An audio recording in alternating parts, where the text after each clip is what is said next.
Assalamualaikum warahmatullahi wabarakatuh. Innal hamdalillah nahmaduhu wa nasta'inuhu wa nastaghfiruh wa na'udzu billahi min sururi anfusina wa min sayyiati a'malina may yahdihillahu fala mudilla lahu wa may yudlilhu fala hadiya lahu. Asyhadu an la ilaha illallah wahdahu la syarika lah wa asyhadu anna Muhammadan abduhu wa rasuluhu la nabiyya wa la rasula ba'dah. Allahumma salli ala Muhammad wa ala ali Muhammad kama sallaita ala Ibrahim wa ala ali Ibrahim innaka Hamidum Majid. Wa barik ala Muhammad wa ala ali Muhammad kama barakta ala Ibrahim wa ala ali Ibrahim innaka Hamidum Majid. Qala Allah Ta'ala fi kitabil karim, ya ayyuhalladzina amanu taqullaha haqqa tuqatih wa la tamutunna illa wa antum muslimun. Wa qala Rasulullah sallallahu alaihi wasallam, ittaqillaha haitsu ma kunta wa atbi'is sayyi'atal hasanata tamquha wa khaliqin nasa bi khuluqin hasanin. Amma ba'd. Alhamdulillah, marilah kita selalu mengucapkan rasa puja dan puji syukur kehadirat Allah Subhanahu wa taala, yang mana pada malam hari ini kita masih diberi banyak nikmat, dari nikmat kesempatan, nikmat kesehatan. Kesempatan kita bisa salat maghrib secara berjamaah, itu adalah karunia dari Allah Subhanahu wa taala yang wajib kita syukuri. Setelah salat kita berkumpul di Masjid Allah untuk thalabul ilmi, yang pada malam hari ini seperti biasa malam Rabu yang diisi oleh Ustadz Dr. Muhammad Ambal MPDI. Bapak dan ibu-ibu, salawat serta salam semoga tetap tercurah kepada Nabiullah Muhammad sallallahu alaihi wasallam, pada para keluarganya, pada para sahabatnya, dan orang-orang yang senantiasa istiqomah di jalan beliau. Bapak dan ibu-ibu, pada malam hari ini kajian 420 hadis sahih pembentuk karakter yang akan disampaikan oleh Ustadz Ambal. Mari kita simak dan kita dengarkan pemaparan beliau. Langsung saja saya serahkan kepada Ustadz Ambal waktu dan tempat kami. Persilakan Ustadz. Assalamualaikum warahmatullahi wabarakatuh. Alhamdulillah, salatu wassalamu ala rasulillah wa ala alihi wa sahbihi ajma'in. Yaqulu Rasulullah sallallahu alaihi wasallam fi marwal Bukhari wa Muslim min hadithi Muawiyah radhiyallahu an, may yuridillahu bihi khairan yufaqihu fiddin. Alhamdulillah, puji syukur kehadirat Allah Subhanahu wa taala atas taufik dan nikmatnya kita bisa melanjutkan kembali kajian kita, majelis ilmu yang membahas tentang hadis-hadis Nabi Sallallahu Alaihi Wasallam, ya. Dan biasanya yang mendampingi Pak Budi, beliau sedang izin karena mendampingi putrinya yang sedang sakit dan berobat di Tuban. Dan kita doakan semoga cepat sembuh. Allahumma rabbanas adhibil ba'sa ishfi anta syafi la shifaa illa shifauka shifaun la yughadiru saqaman.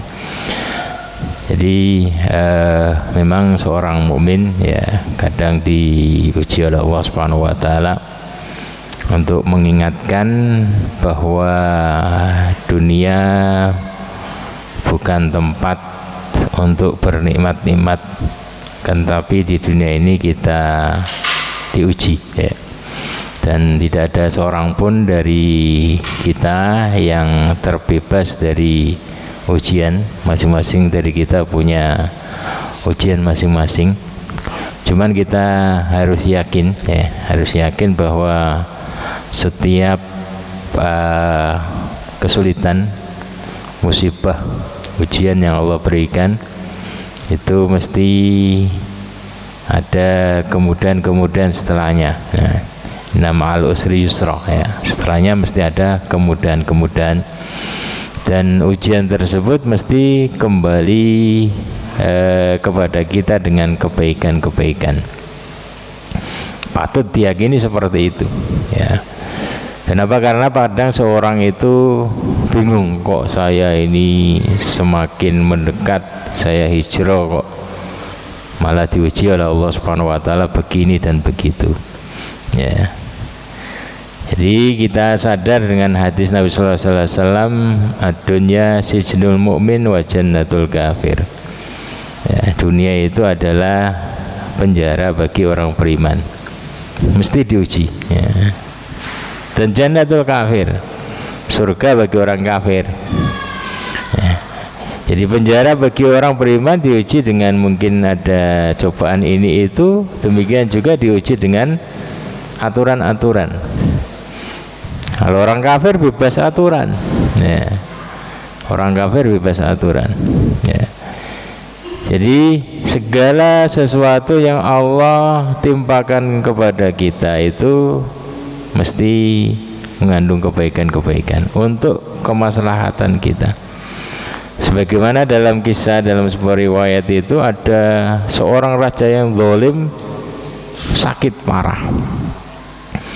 Dan ada juga raja yang adil, sakit parah. Disampaikan kepada raja zalim ini obatnya adalah ikan, ya. Ada sebuah ikan itu sebagai penawar obat ini, penawar penyakit. Cuman ikannya ini sedang nggak musimnya, ya, bukan musimnya, jadi susah nyarinya. Maka dia perintahkan kepada, karena sudah diketemukan obatnya, maksudnya obatnya ini, maka dia diperintahkan kepada rakyatnya untuk mencari. Cuman anehnya, ya, bukan musimnya, ternyata banyak yang dapat ikan tersebut.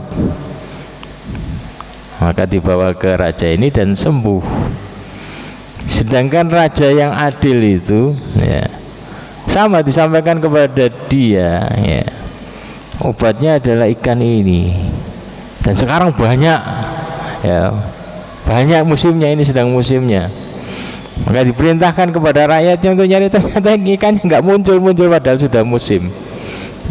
Nah, maka raja ini pun meninggal karena nggak ditemukan obatnya. Sekilas kita memandang itu kan nggak sesuai itu. Artinya mestinya ini raja zalim, ya mestinya tersiksa, satunya raja adil, ya cepat dapat pertolongan, ya. Tapi ini tertolong, yang zalim tertolong, yang adil tidak tertolong sehingga meninggal. Nah, maka Rasulullah SAW ditanya oleh para sahabat tentang hal tersebut, kenapa kok bisa seperti itu? Maka beliau menjawab, ya, beliau menjawab, raja yang zalim ini, ya, pernah berbuat baik. Meskipun dia zalim, dia pernah berbuat baik, bantu inilah itulah, ya. Dan Allah pengen nyegerakan membalas kebaikan tersebut di dunia, sehingga di akhirat isinya hanya azab kepada raja zalim tersebut, sehingga Allah mudahkan membalas dia untuk membalas kebaikan yang pernah dia kerjakan, biar di akhirat tinggal penuh dengan azab. Sedangkan raja yang adil ini, ya, Allah pengen menghapus dosa-dosanya dengan sisa-sisa dosanya yang pernah dia kerjakan, karena tidak ada seorang pun yang terbebas dari keliru dosa, ya. Allah pengen menghapus dosa-dosa, sisa-sisa dosa dia itu dengan ini, kesusahan itu, sehingga dia nanti bertemu dengan Allah tanpa dosa karena sudah terbayarkan di dunia, ya. Jadi itulah yang harus selalu kita yakini, semua takdir Allah itu pasti akan mengandung kemaslahatan, kebaikan bagi kita. Meskipun terkadang itu susah, tapi ingat setelahnya ada banyak kemudahan. Satu kesusahan melahirkan berbagai macam kemudahan yang Allah siapkan kepada kita, ya. Dan segala apa yang kita niatkan itu berbalas. Allah pasti balas, ya. Kalau kita niatnya hanya di dunia, ya dibalas dunia. Kalau kita niatnya akhirat, pasti itu Allah akan balas. Sebagaimana dalam firman Allah Subhanahu wa taala surat Hud, "Man kana yuridul hayatad dunya wa zinataha wa fi ilaihim a'malahum fiha." Barang siapa yang hidupnya tujuannya untuk mencari dunia dan perhiasan dunia, ya, kata Allah Subhanahu wa taala, "Nuwaffi ilaihim a'malahum fiha." Ya. Kami berikan balasannya, kami bayar tunai fiha di dunia itu, ya. La yubkhasun, ya, nggak ada yang dirugikan mereka, sesuai dengan yang diniatkan. Cuman karena niatnya hanya dunia, semua terbalas di dunia saja. Ulaikal ladzina laisa lahum fil akhirati illan nar. Mereka-mereka yang sifatnya yang seperti itu, yang pengen hanya balasan dunia, nanti di akhirat gak punya apa-apa kecuali neraka untuk membalas kesalahan-kesalahan dia. Kebaikannya sudah terbayarkan di dunia. Wa habita ma sana'u fiha wa batilu ma kanu ya'malun. Itu dalam surat Hud ayat 15 hingga 16. Demikian juga wa man kana yuridul ajilata ajalna lahu fiha, sebagaimana dalam surat Isra juga, barang siapa penginnya niatnya hanya dunia, ajalna lahu fiha, kita segerakan, kita kasih, kita makmurkan dunia dia, ya. Mana sya'liman nurid, ya. Jadi mereka-mereka yang seperti itu kita kasih, ya, kita berikan balasannya di dunia. Summa ja'alna lahum jahannama yaslaha madmuman madkhura, ya. Cuma nanti di akhirat dia nggak punya apa-apa, semuanya sudah terbalaskan di dunia. Akhiratnya tinggal membayar kesalahan-kesalahan dia. Wa man aradal akhirah, namun barang siapa yang tujuannya itu mencari akhirat, wa sa'alaha sa'yaha, betul-betul berusaha untuk mencari akhirat dia, memakmurkan akhiratnya, wa huwa mu'minun, dan dia yakin. Nah, ini yang kadang orang jarang itu, mukmin, yakin betul. Setan ini kerjanya menghilangkan keyakinan ini, sehingga semangat sehari, besok sudah malas lagi berbuat untuk akhiratnya, ya. Wa huwa mu'min, ini penting, dan dia yakin betul itu nanti akan terbalas, ya. Faulaika kana sa'yuhum mashkura. Orang-orang yang seperti ini, kata Allah Subhanahu wa taala, kana sa'yuhum mashkura. Usaha mereka untuk akhirat itu pasti akan dibayar oleh Allah Subhanahu wa taala. Mashkura itu Allah memberikan balasan yang lebih baik lagi. Dalam Isra 18 hingga 19. Nah, inilah fungsinya taklim, agar kita ini selalu disadarkan, yakin, ya.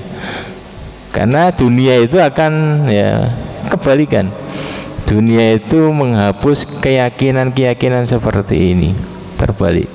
Kayak kalau orang hanya sibuk dengan dunia, keyakinannya kepada akhirat itu makin hari makin lemah, ya.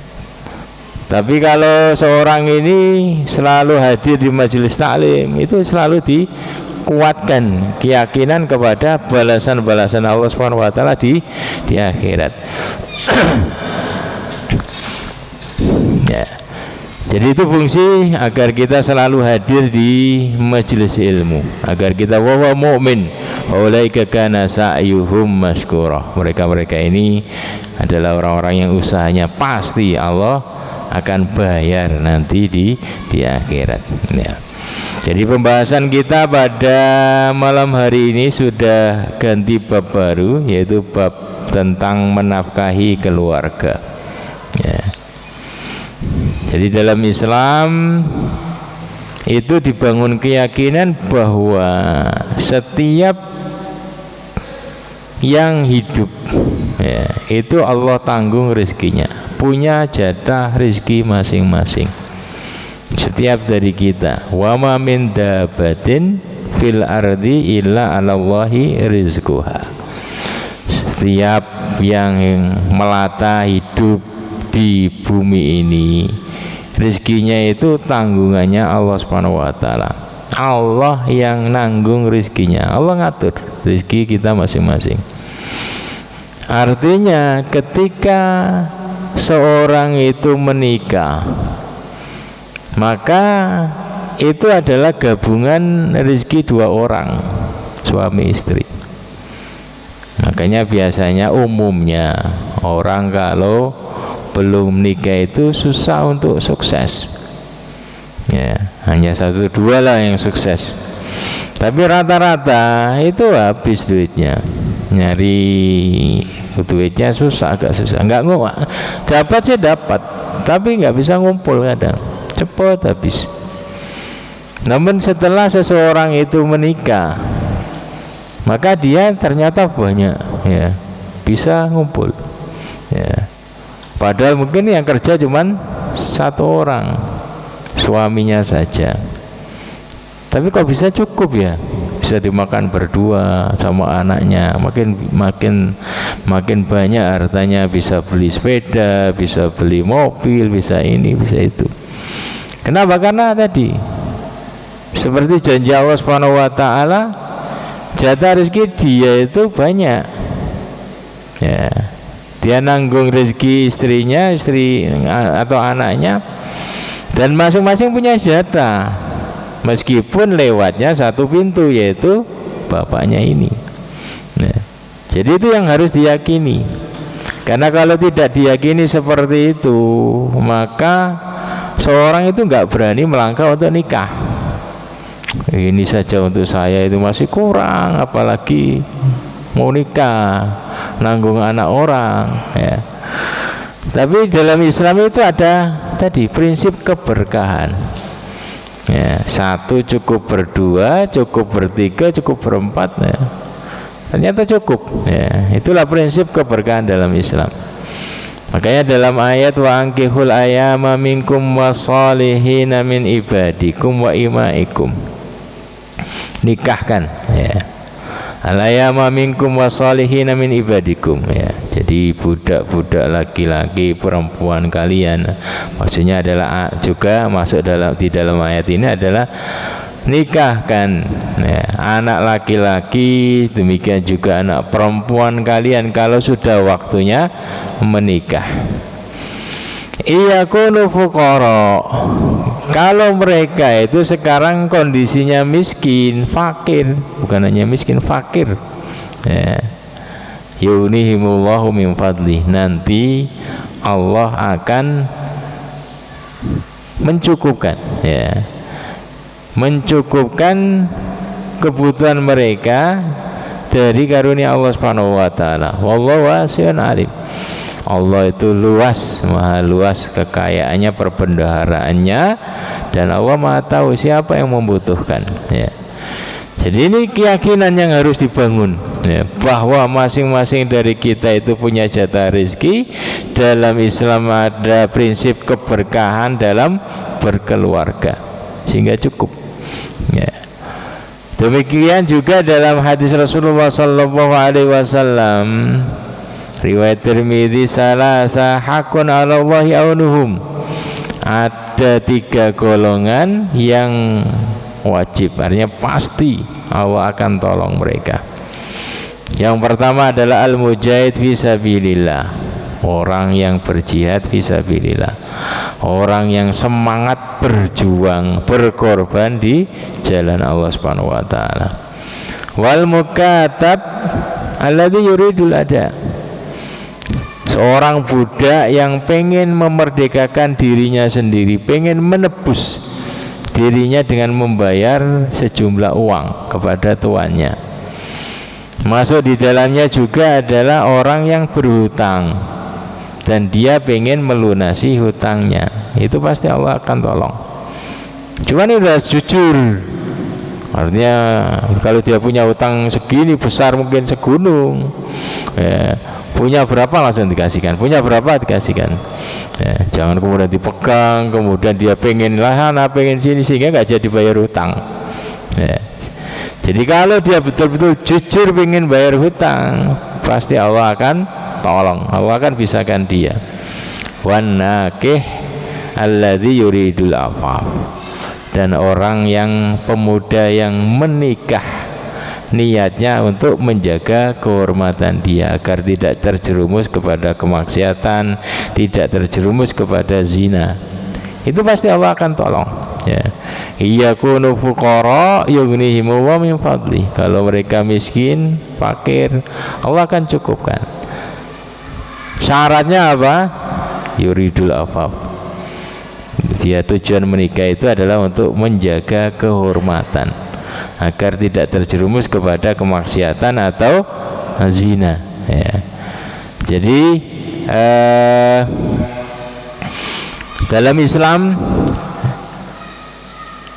bekerja, ya, suami itu adalah salah satu pintu rezeki, ya, pintu rezeki bagi istri dan anak-anaknya. Dan ini adalah bagian dari fisabilillah, ya, bagian dari fisabilillah.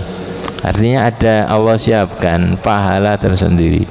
Jadi Islam itu agama yang paling lengkap dalam mengatur kehidupan. Panduannya itu sangat detail, termasuk dalam masalah keluarga, ya. Allah memerintahkan para suami, kepala rumah tangga untuk bekerja, mencukupi kebutuhan, ya, dan itu dihitung fisabilillah.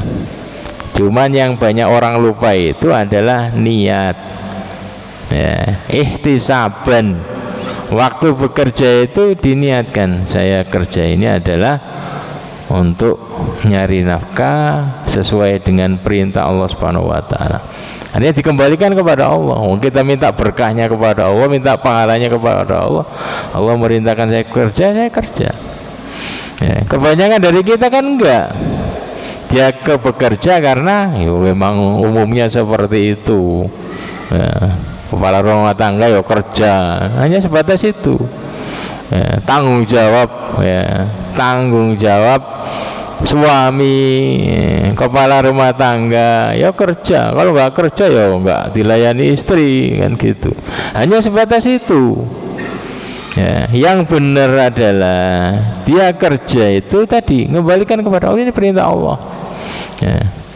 Sehingga dia mengharap keberkahan dari Allah Subhanahu wa taala, mengharap kemudahan dari Allah Subhanahu wa taala, mengharap pahala dari Allah Subhanahu wa taala. Makanya dalam riwayat Tabrani dari Ka'ab bin Ujrah qala marra 'ala Nabi sallallahu alaihi wasallam rajulun fara'a ashabu Rasulillah sallallahu alaihi wasallam min jildihi wa nasyatihi. Jadi ada seorang laki-laki lewat.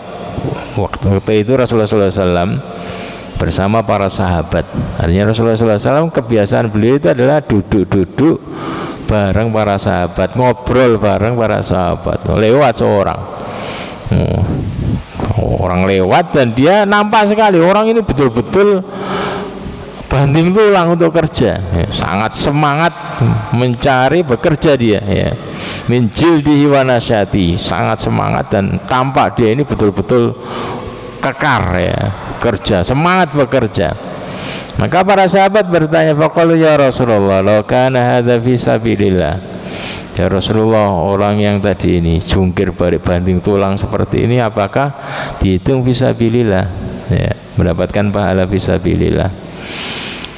Faqala Rasulullah sallallahu alaihi wasallam in kana kharaja yas'a ala waladihi sigharan fa huwa fisabilillah. Kalau dia ini keluar rumah bekerja untuk menafkahi anaknya yang masih kecil, maka itu terhitung fisabilillah, dapat pahala. Kalau dia niatkan fisabilillah, mengharap pahala dari Allah. Kalau gak dia niatkan untuk nyari pahala dari Allah, ya gak dapat. Mungkin saya gak niat kok, ya. Makanya pentingnya jaga hati itu, ya. Saya niat karena Allah SWT sehingga dapat pahala. Bukan hanya tadi hanya bombongan istri, kamu harus bekerja gini-gini, hanya sebatas itu ya. Karena orang kafir ya bekerja untuk istrinya kan gitu. Tapi bedanya Islam itu tadi harus ada niat ihtisab, mengharap pahala dari Allah Subhanahu wa taala. Nah, dia mengharap maka Allah kasih. Kalau dia nggak mengharap ya nggak dikasih. Ya, makanya kata Rasulullah SAW, kana kharaja yas'ala waladihi fa huwa fi sabilillah. Dalam hadis yang lain, ihtisaban. Dia dari situ bekerja dan mengharap pahala dari Allah, maka dia terhitung fi sabilillah. Wa in kana kharaja yas'a ala abawain. Kalau dia keluar kerja itu untuk menafkahi orang tuanya yang sudah tua, bahwa fisabilillah, maka itu juga fisabilillah, di jalan Allah. Wa in kana yas'ala nafsihi, kalau dia itu kerja untuk mencukupi dirinya karena dia belum nikah atau apa, yu'ifuha, agar menjaga dirinya dari meminta-minta, bahwa fisabilillah, itu juga termasuk fisabilillah. Wa in kana kharaja riya'an, kalau dia itu keluar kerjanya, keluar rumah kerja itu hanya untuk riya, mencari perhatian orang ya, mufakhara, hanya untuk membangga-banggakan, agar saya kerja biar bisa beli ini, bisa beli itu, bangga-banggaan, maka bahwa fisabilis syaitan, itu di jalan syaitan. Jadi kalau kita kerja, kita niatkan mencari nafkah untuk keluarga kita dan kita mengharap pahala dari Allah Subhanahu wa taala, maka itu adalah fisabilillah, mendapatkan banyak pahala. Makanya ketika Rasulullah SAW duduk ngajak taklim ya, para sahabatnya, kemudian mereka datang taklim, ada yang datang lewat itu bawa alat untuk nyangkul, karena di Madinah itu kan ladang. Ya, ini taklim, satunya ke sana. Kata Rasulullah SAW, itu juga min sunnati, hadza min sunnati ya. Jadi beliau mendukung ya, karena tadi masing-masing punya kebutuhan ya. Kalau kita bisa memadukan itu lebih bagus ya, kita kerja dan kita sempatkan untuk majelis ilmu taklim, karena kita juga butuh motivasi, saling mengingatkan agar kita ini membangun keimanan kita, selalu yakin dengan akhirat kita. Nah, itu lebih bagus ya, memadukan dua hal tersebut.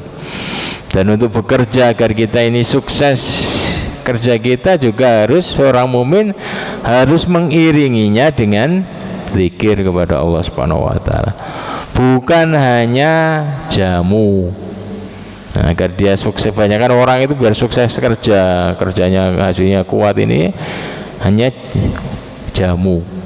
Tapi bagi seorang mukmin ya, ada gizi untuk tubuh, juga harus ada gizi untuk jiwa, mengiringnya dengan zikir-zikir ya, sehingga Allah Subhanahu wa taala lebih mensukseskan pekerjaan kita. Makanya ketika Fatimah putri Rasulullah SAW itu merasakan capek ya, karena dia harus kerja sendiri, maksudnya adalah mengerjakan pekerjaan rumah sendiri ya, nyuci ya, membuat roti, macam-macam ya.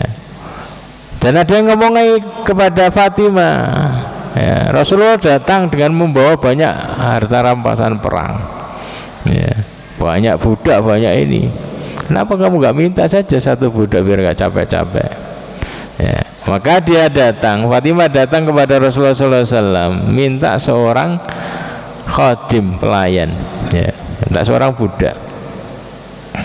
Namun Rasulullah SAW berkata kepada Fatimah, maukah aku tunjukkan sesuatu yang lebih bagus dari seorang pelayan, pembantu, budak, untuk mensukseskan tugas dunia kamu ya. Maka Rasulullah SAW mengajarkan kepada Fatimah ini ya, ayu sabbiha, agar Fatimah dan Ali ya, itu yusabbiha kullalail, malam hari sebelum tidur itu agar membaca tasbih subhanallah 33 kali. Wa yahmada salasan wa salasin, baca tahmid alhamdulillah 33 kali. Wa yukabbira arba'an wa salasin, dan baca takbir 34 kali.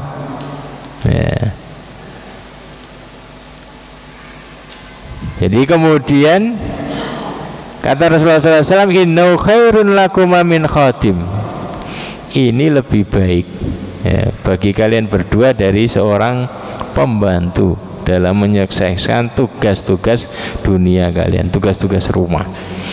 Artinya apa? Artinya seorang mukmin itu agar sukses kerjanya itu juga harus membiasakan apa?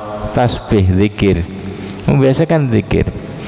Jadi bukan hanya pakai jamu-jamu, nah, itu juga perlu kalau kita sakit capek, tapi juga untuk mendukung agar kerja kita hasilnya itu lebih barokah, lebih sukses, juga mengiringi dengan zikir-zikir ini sebelum tidur. Karena tadi terkadang kerjaan seseorang itu sama, tapi satunya hasilnya segini, yang satunya luar biasa.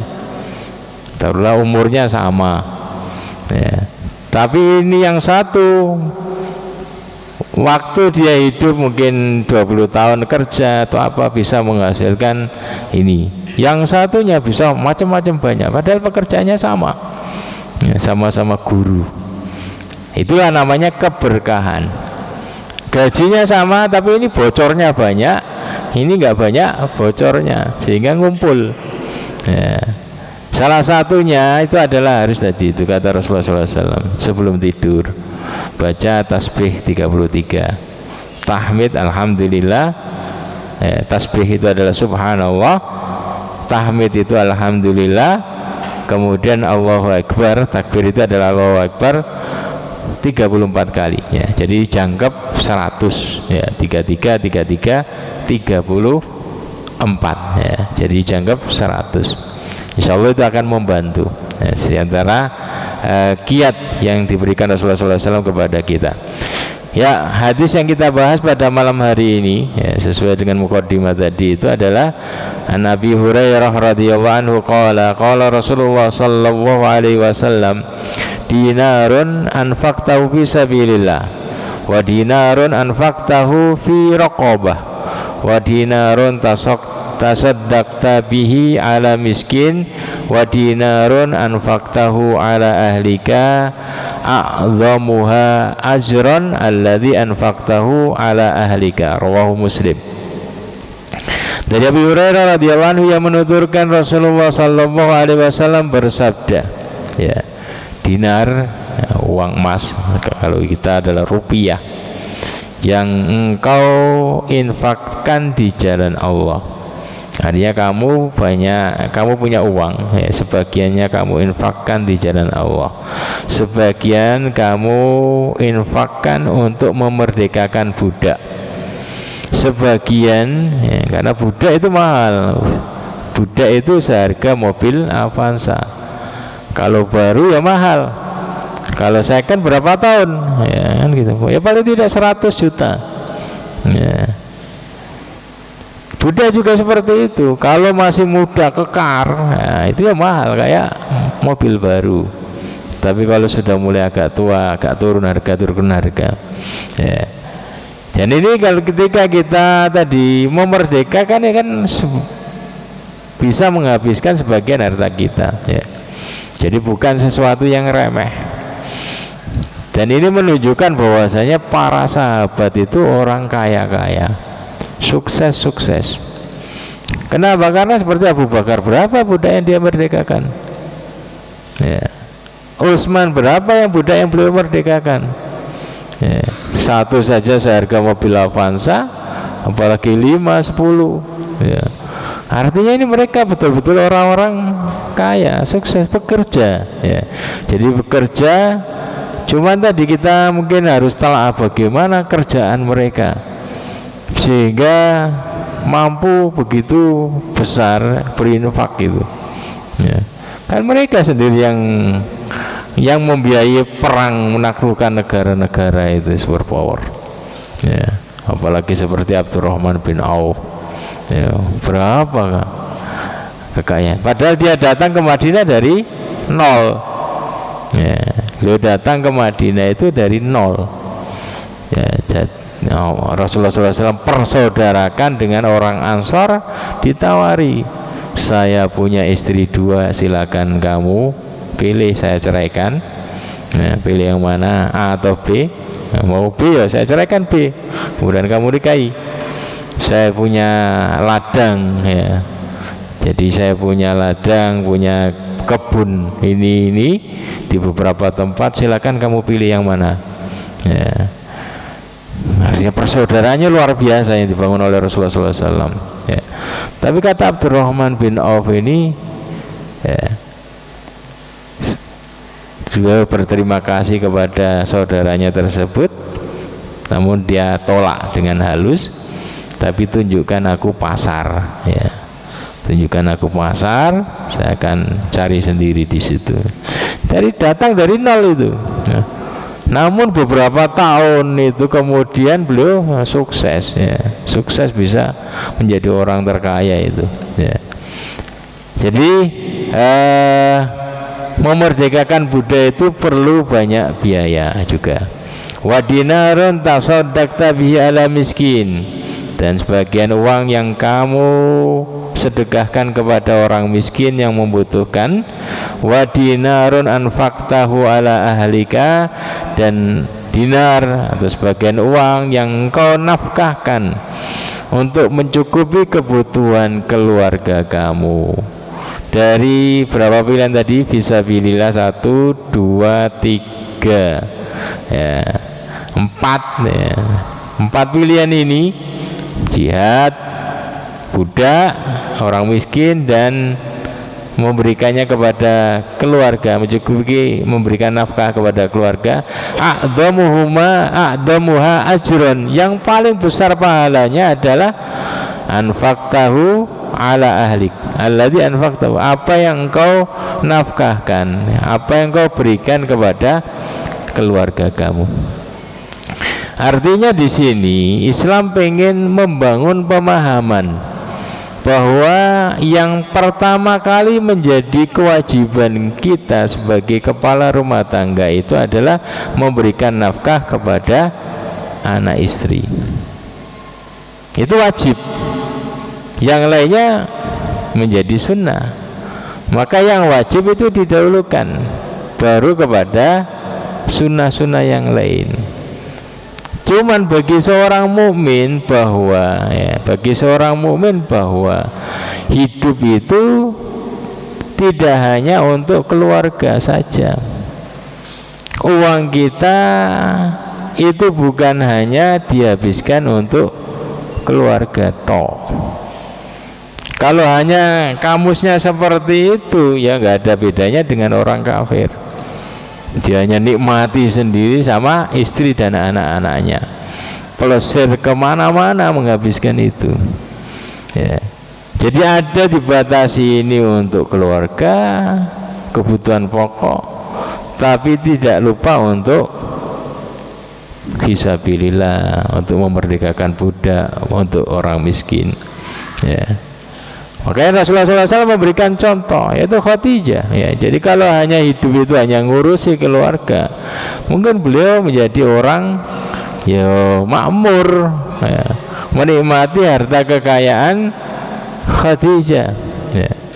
Karena beliau juga yang mensukseskan Khadijah kan gitu. Jadi Rasulullah SAW itu bekerja ke Khadijah dan sukses, menjadikan harta kekayaan Khadijah itu berlipat-lipat. Karena kalau orang dahulu itu kerjanya itu hanya mendatangkan barang dari luar, dijual ke Mekah. Rasulullah punya ide baru, biar nggak kosongan ya. Maka beliau tadi ngambil barang dari Mekah dijual ke Syam, nanti sudah terjual dapat untung, dibelikan barang di Syam dijual ke Mekah, ya. Jadi untungnya double, ya, berlipat, ya, kaya raya beliau. Tapi kemudian apakah harta ini beliau habiskan dinikmati berdua dengan Khadijah? Kan tidak. Dipakai untuk fisabilillah, pakai untuk miskin, dipakai untuk memerdekakan budak dan yang lainnya. Beliau tanggung semua, ya. Jadi terkadang ini disalahpahami orang hadis ini. Loh, bener kan? Ya. Yang paling utama itu nafkah untuk keluarga, nggak usah fisabilillah, nggak usah masjid, nggak usah ini. Yang penting untuk keluarga. Pahala kamu banyak. Enggak, ini ada batasannya. Yang penting cukup, ya. Sudah cukup keluarga, ya jangan lupa untuk fisabilillah. Karena seorang mukmin itu dia ambisinya tinggi untuk mendapatkan pahala dari Allah Subhanahu wa taala. Tidak hanya membatasi pada yang wajib, tapi juga mengerjakan yang sunnah-sunnah. Itu seorang mukmin, ya. Dan hadis ini menjelaskan kepada kita agar kita ini tadi, ya, ada semangat kerja tinggi. Kenapa? Karena kita bekerja itu bagian dari ibadah, ya. Kita bekerja itu bagian dari ibadah. Sebagaimana hadis tadi itu, fisabilillah. Cuman ya jangan lupa, ya, jangan lupa harus ihtisaban, harus mengharap pahala dari Allah Subhanahu wa taala. Jadi tanggung jawab seorang suami, tanggung jawab kepala rumah tangga itu adalah mencari nafkah untuk keluarganya.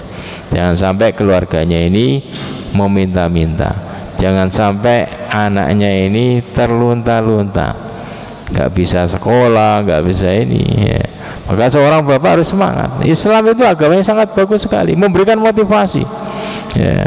Kamu akan mendapatkan pahala fisabilillah ketika kamu bekerja itu. Dan Rasulullah SAW mengancam, sebagaimana dalam hadis riwayat Abi Dawud, kafa bil mar'i ithman ayyudayya mayaqut, ya. Cukup seorang itu dikatakan berdosa. Seorang itu, seorang laki-laki, seorang suami itu berdosa kalau dia menterlantarkan orang yang menjadi tanggungan dia, tidak menafkahi anak dan istrinya, dia dosa. Dalam hadis yang lain, kafa bil mar'i ithman ayah bisa amman yamliku kutah, ya. Jadi seorang suami kepala rumah tangga itu berdosa kalau dia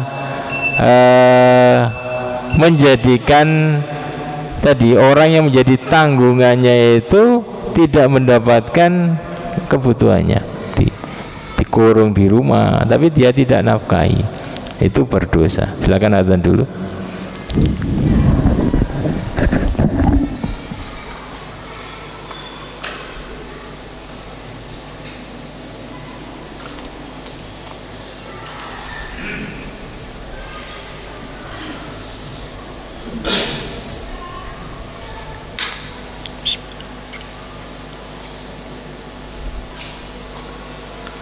Allahu Akbar, Allahu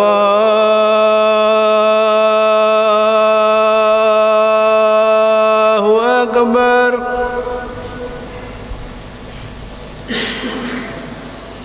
Allahu Akbar, Allahu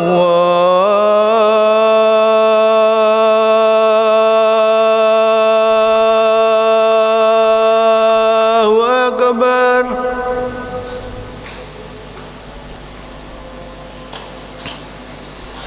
Asyhadu an la ilaha illallah.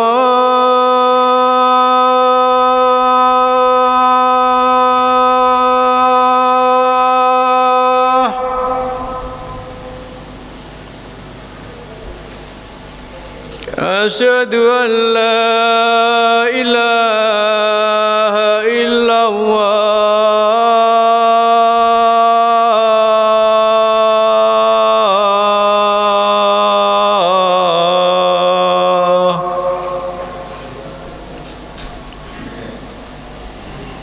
Asyhadu anna Muhammadar Rasulullah.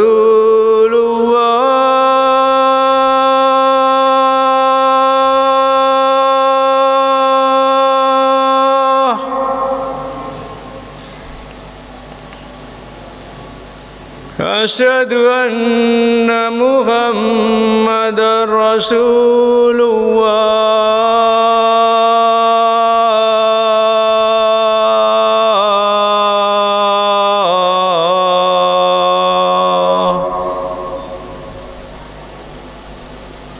Hayya 'alas shalah.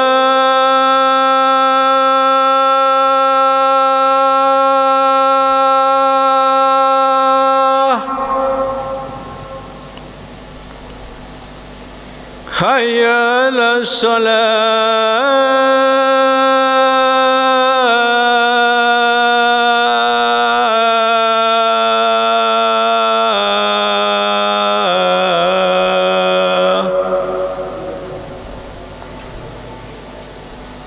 Hayya 'alal falah.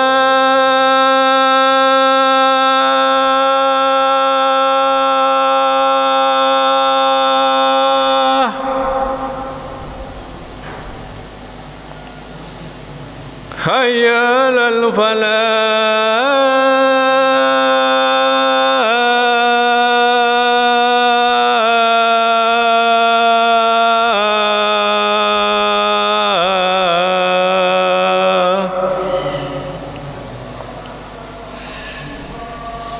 Allahu akbar, Allahu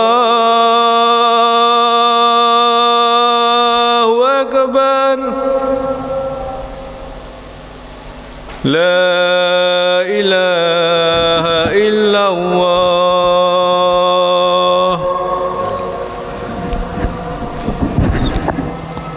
Itu Muhammad Rasulullah.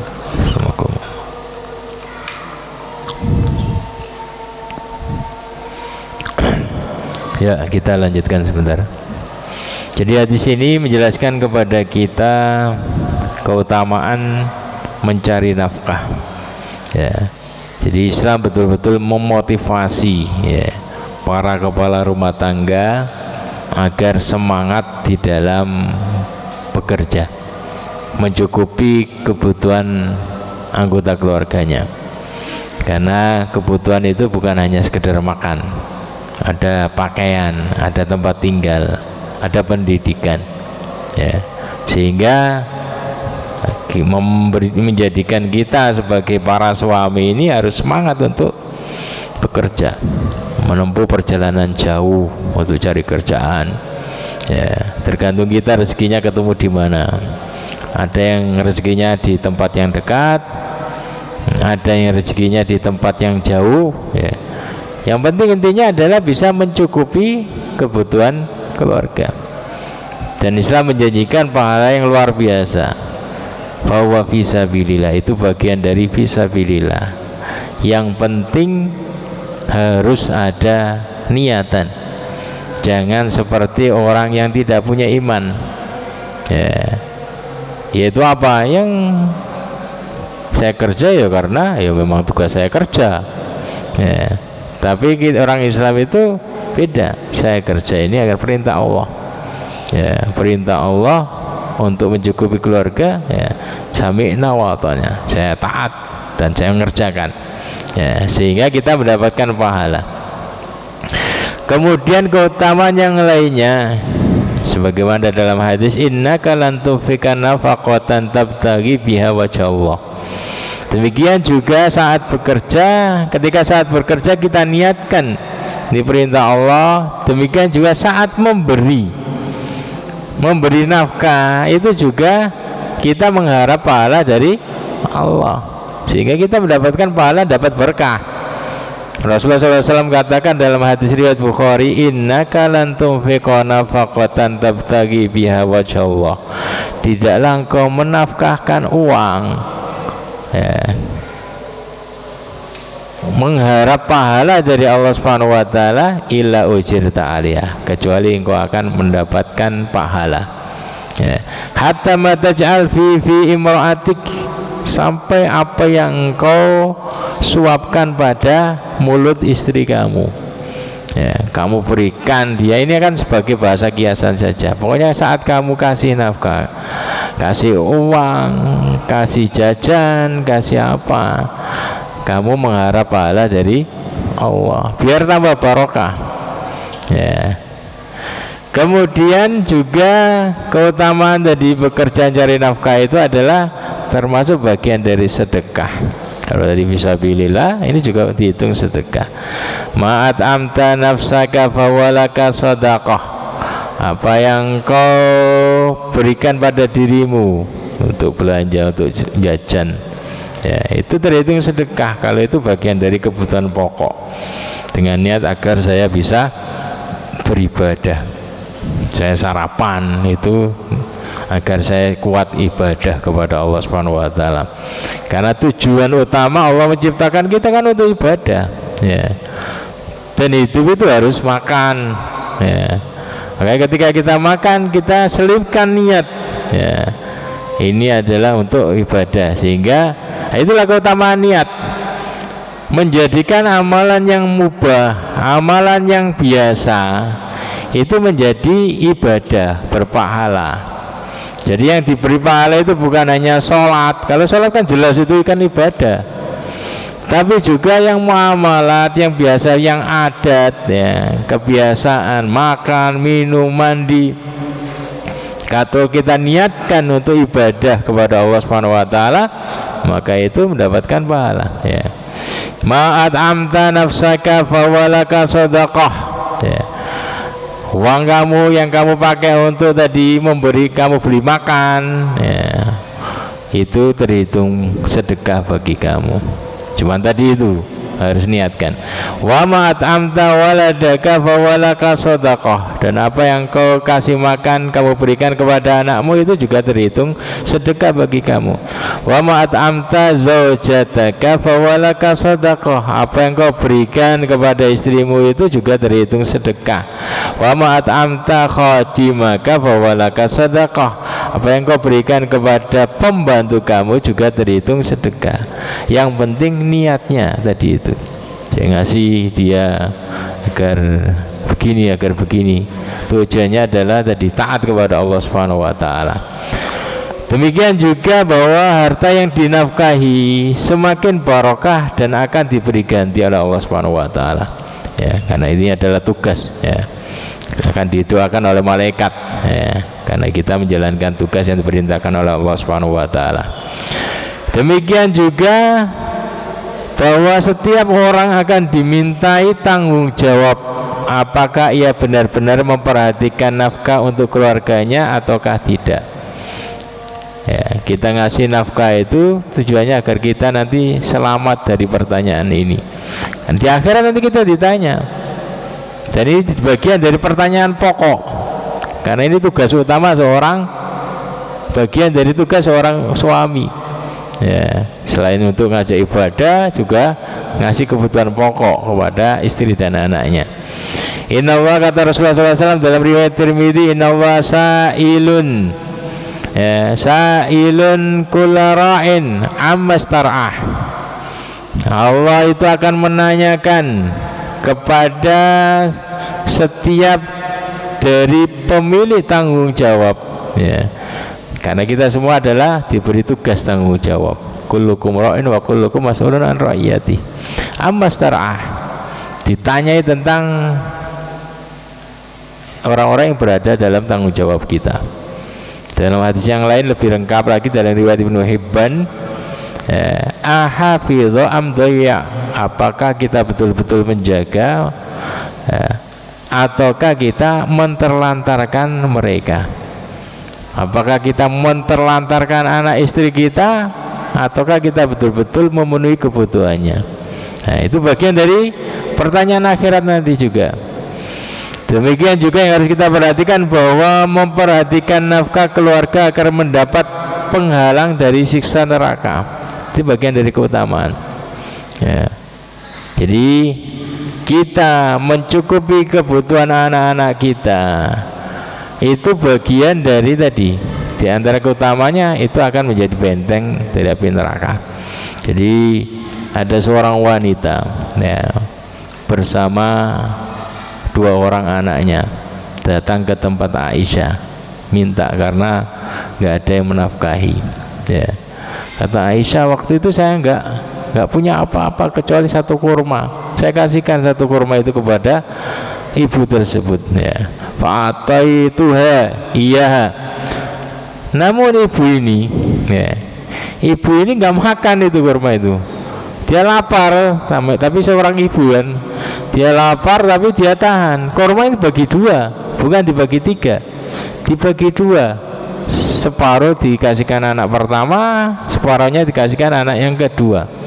Walam takul minha, thumma qamat fa kharajat. Ya. Maka kemudian dia keluar pergi. Datang Rasulullah SAW dan Aisyah menceritakan hal tersebut kepada beliau. Maka beliau bersabda ya, manibtuliya min hadhil banat bi syai'in fa ahsan ilaihinna kunna lahu sitran minan nar ya. Barang siapa yang Allah uji dengan diberi anak perempuan dan dia fa ahsana ilaihinna, dia betul-betul membaguskan nafkah kepada anak perempuannya tersebut agar tidak minta-minta nah, maka kunna lahu sitron minanar, mereka itu akan menjadi benteng baginya dari api neraka ya.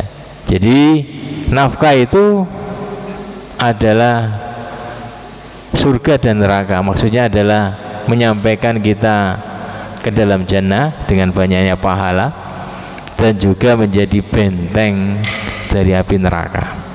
Namun kalau kita menterlantarkannya, maka Allah mengancam kita dengan api neraka ya. Demikian, semoga bermanfaat sehingga kita semangat untuk mencari nafkah untuk keluarga kita dan Allah Subhanahu wa taala mencukupkan kebutuhan kita dan kebutuhan keluarga kita. Assalamualaikum warahmatullahi wabarakatuh.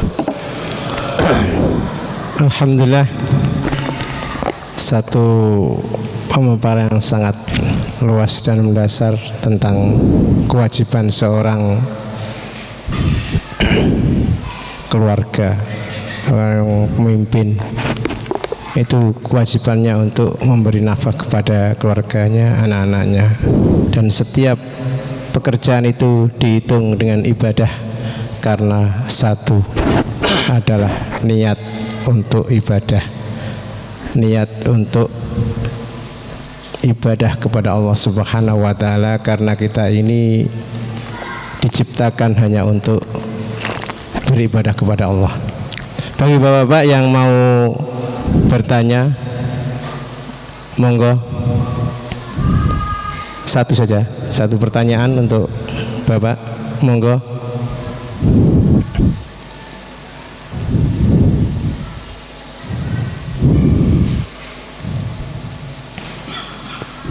Dari ibu, ada yang mau bertanya?